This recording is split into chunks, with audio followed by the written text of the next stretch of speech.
Now, I mention this because it's a prelude to a very important historical moment that changed the movement. After that tear gassing, and everybody was enraged, including me, everybody, I mean, just that they did that. The march was being covered by national television, all the networks, just like the Summer March. A reporter and a television crew went up to Stokely Carmichael the day afterward, and Willie Ricks, who was a SNCC member, and kind of, what was your reaction to the tear gassing last night and the people getting hurt? And Stokely looked at them, and Willie Ricks looked at them. They put up their fist, and what did they say?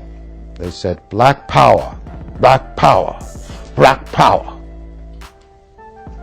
And it went out on airways all around the country, which started the Black Power movement. And that reaction? June 1966. And that came 2 days or a day after we were tear gassed in Canton, Mississippi. And Stokely everybody was furious because they were not ready to do the Black Power thing yet. They were still having debates within SNCC and core and the organizations around Black Power. And one of the things I remember, Stokely was a compromise candidate. See, they put out, John Lewis was in, and they kind of, SNCC people felt John Lewis was too conservative. And that movement was being pushed toward maybe black consciousness. And there was some people to the left of Stokely. And Stokely was the compromise candidate who was going to somehow make some transition. So he was in the middle, because he was joking on the march all the time.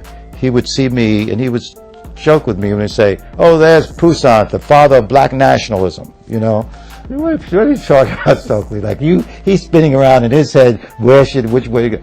Well, after this tear gassing, he got up. And that's why when the slogan went out, it came across to the country as rage. And everybody said, "What?" You know, he said, "Black power, black power." And then they went running up to Roy Wilkins, head of NAACP. "What's black power?" So Roy Wilkins said, "I don't know." Whitney Young said, "I don't know." It's King, "I don't know." And it was the young people, SNCC and core people, who pulled it off. And of course, Bob Moses was on the side of black power and black consciousness, and had been holding meetings throughout the South on black consciousness, including some of them in my apartment. So the FBI knew it was coming, and he had such a following that you knew it was going to happen. If they knew, Bob Moses was like a saint or something. So if Bob Moses was coming to town and there was a meeting was going to be held someplace, all the local people and everybody would show up for Bob Moses, and he would sit there and explain to them how the movement had burned out, and the next step was to develop black consciousness so that black people would gain strength. Now, the thing that the media has never reported about this, you know, there's a very significant, important position paper, SNCC position paper on the black consciousness movement. Some of the authors of that paper were white. Paper on the black consciousness movement. Some of the authors of that paper were white. The thing that the media has never reported about this, you know, there's a very significant, important position paper, SNCC position paper on the black consciousness movement. Some of the authors of that paper were white, who felt that the movement had to go the next step into black consciousness so that black people would come out of the state of mental and political oppression. I mean, there's one beautiful paper. I remember this. She was a white woman, and she wrote a paper with the pros and cons of going to black consciousness. What was the pros and what were the cons? And she lists them all. The cons would be, well, you would drive out white people, and you needed the financial support of white people. Like, she very systematically went through. Then she ended, she says, but in terms of the future and where black people have to get, who we fundamentally have to help, I go for the black consciousness movement as the next round.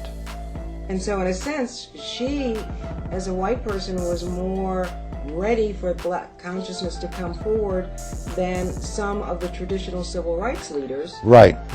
And these were usually white civil rights workers who were in the fields, and they knew what the situation was, because they would come back with reports that awful dilemmas. The black people were so oppressed, and this went on so frequently. If a white civil rights worker went to the local town and area, poor black section, and called a rally to be held so and so and so and so on, the black people would show up. The black civil rights workers would go into town, call for the rally at the church and so and so, and the black people wouldn't show up. The white work, because they felt, the white work perspective and the black perspective, that the black people were so used to seeing the white people as powerful, and white people as being the ones you respect, white people who have leadership, that it must be important for me to go to this meeting, because they had the opposite image of black people and the black leadership, and they're not powerful, and so like they can't protect me. All the images that went with white and black would go in the head, and they wouldn't show up for the black workers.